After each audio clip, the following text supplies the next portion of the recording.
What's up, everybody? Welcome to the round 20 review. Carlton St Kilda on the Friday night. I had a dream. That we laid 52 tackles in the first half and we're up by 50 in the third quarter. And the boys worked hard and they came with a willingness to hunt and, really led the way. Oh my God. What a way to end what has been a crazy week. Those of you who, watch the channel regularly would have watched the preview, and I was petrified. I made it very clear. I was scared of what that game would have been because the Saints are a good side. They're a good side. They've had some disappointing and bad losses this year. They're probably not playing as well as what they did last year, but they're a good team. And they have the wood over us, especially at Marvel. And, when they get going there, it's lights out. They had a lot of their key players back, relatively healthy. And it just goes to show, doesn't it? It just goes to show how much effort and intensity can change the outlook on your team. So many storylines. I mean, obviously we've had, constitutional amendments. We've had a life member go into the Herald Sun, and big article, drop a bomb on everything. We've had Clarko obviously leaving the Hawks, and the pressure and the scrutiny. Charlie Curnow returning, and the scrutiny on should he play, should he not play. It's just a lot going on, and for them to be able to focus and listening to Harry Mackay after the game, where he said it was the review was player driven. That's so good to hear, and I really do believe, and I'd love to get your feedback on this. I really do believe the reason why we rage is because we know they can do that. Like we know it's in them. I feel like if we from the bottom of our hearts, if we didn't believe that they had that in them, there's no way we'd be as emotional and as encouraging as what we are to be better. Because I just see a group there that's got so much talent. Even though we're decimated with injury, there's a lot of talent out there. But the work rate hasn't matched the talent. And I felt like the story of the night was the work rate. Not the talent comes instinctively for me, but their ability to want to hunt St Kilda was first class. It was the best it's been all year. It was chef's kiss. And that's what we ask for. We ask for that. We ask for them to play like that. I'm sure they ask of it from themselves. Obviously, we haven't seen it like that all year, but half time you're looking at the tackle stats, 52 tackles, and people will say, they are giving effort. No. There's effort, and then there's that. And I asked the leader, Cripps, during the week, can you lead from the front? And he absolutely did. And there was a key moment for me where it showed. It was one of the first contests he was in. I think it was 5-minute mark of the first quarter. He was sort of on the bottom of a pack and he could have very easily conceded a ball up, but he just willed himself out of it.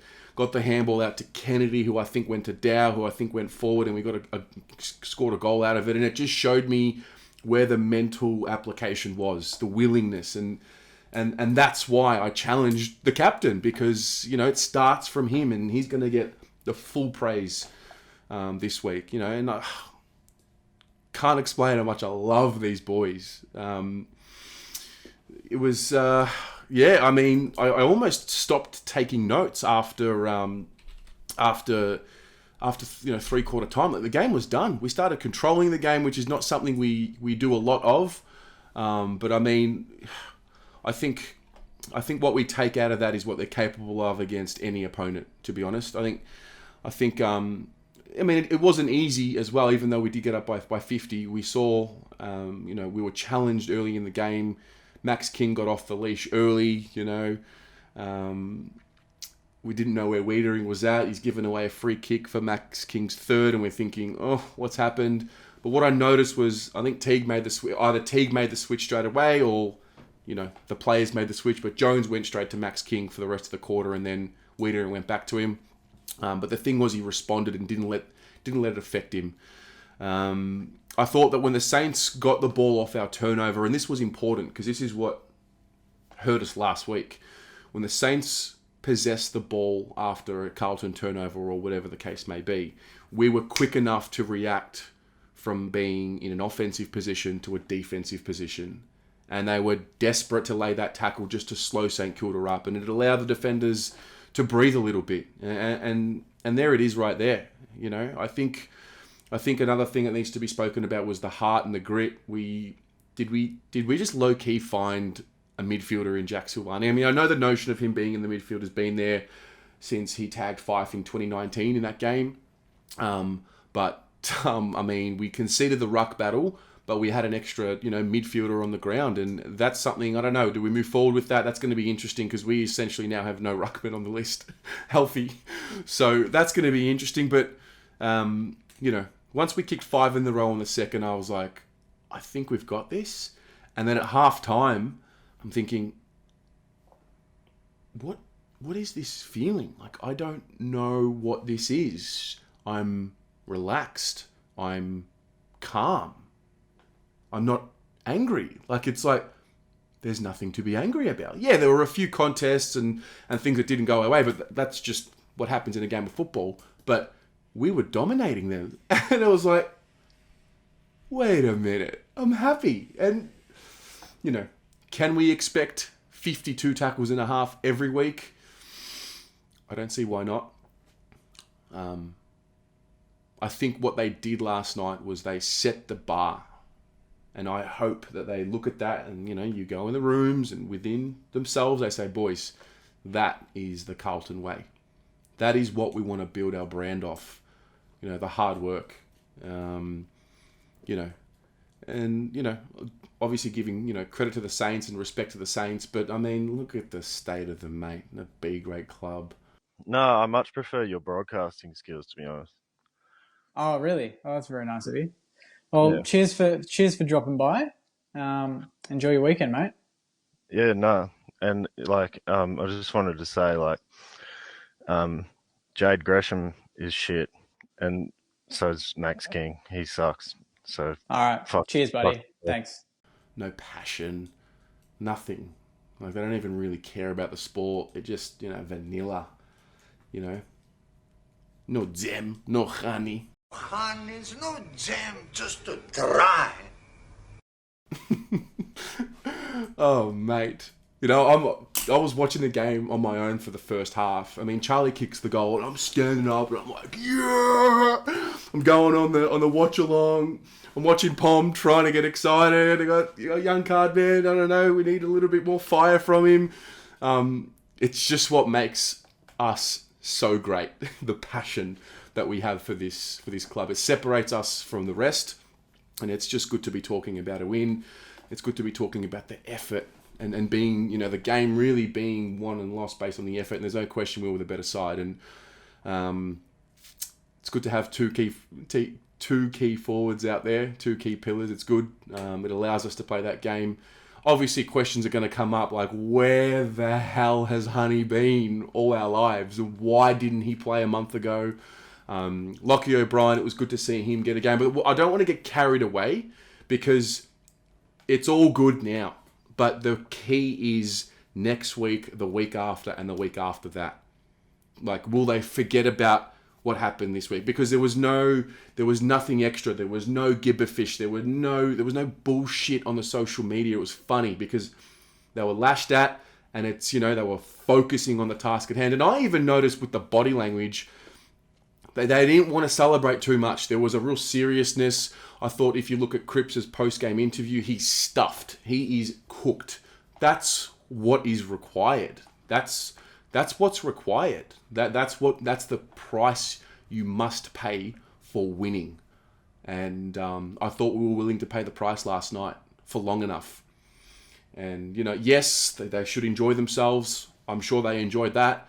I'm sure that they would take more pride out of the fact that they really worked hard rather than did it the easy way last night. There's no question about that. And, I hope this can be something. It's the people that say, oh, the season's dead, there's nothing to play for. Absolutely not. Take your loser mentality and fucking park it somewhere else. Every single minute is important. if it's not for this year's premiership, it's for the next premiership. Every minute out there on the field is a minute to build good winning habits. So don't lash out at the players for not giving effort when you're saying, "Oh, nah, the season's dead." No. That's not what you build good culture on. It's every minute. And I hope that was the line in the sand and the standard setting game for the group. And I hope we move forward from there, you know. The player of the game.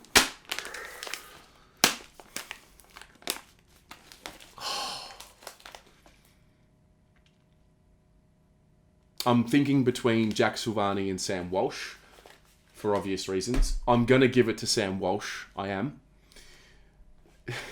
going to give it to Sam Walsh because I feel like we almost start discrediting him in a way because it's like, oh, it's Walsh. He always does it. But he was phenomenal. Maybe I'll start with a bit of an honourable mention for Jack. Obviously, played in the ruck, 25 possessions, 9 tackles, a goal. Phenomenal. But I just thought Sam Walsh, he was tagged by Seb Ross. He outruns his opponent. He outworks his opponent. He kicks goals. And he leads the way. He plays with the intensity and the spirit that is required to be a Carlton footballer. And he really has, set the bar for a lot of the young kids coming through now. It's just where we're blessed to have him, and he is the player of the game. But look, it could have gone to anyone. Harry was good. I thought Kennedy was good. Dow as well. It's, Ed Curno's game I thought didn't get a lot of kudos. Lockie O'Brien was good too. So Sam Walsh is my player of the game. But I'm really keen to hear read what you have to say about that last night. Whatever it is, whether it's furthering from something I've said in this video or bring up a point that hasn't been mentioned yet. The floor is yours. The comment section is yours. This video is coming out on the 31st of July. So if you're watching it on the 31st of July, today is your last day to enter the competition for the draw for this 150-year anniversary Guernsey. It's to celebrate the launch of the Blue Abroad shop.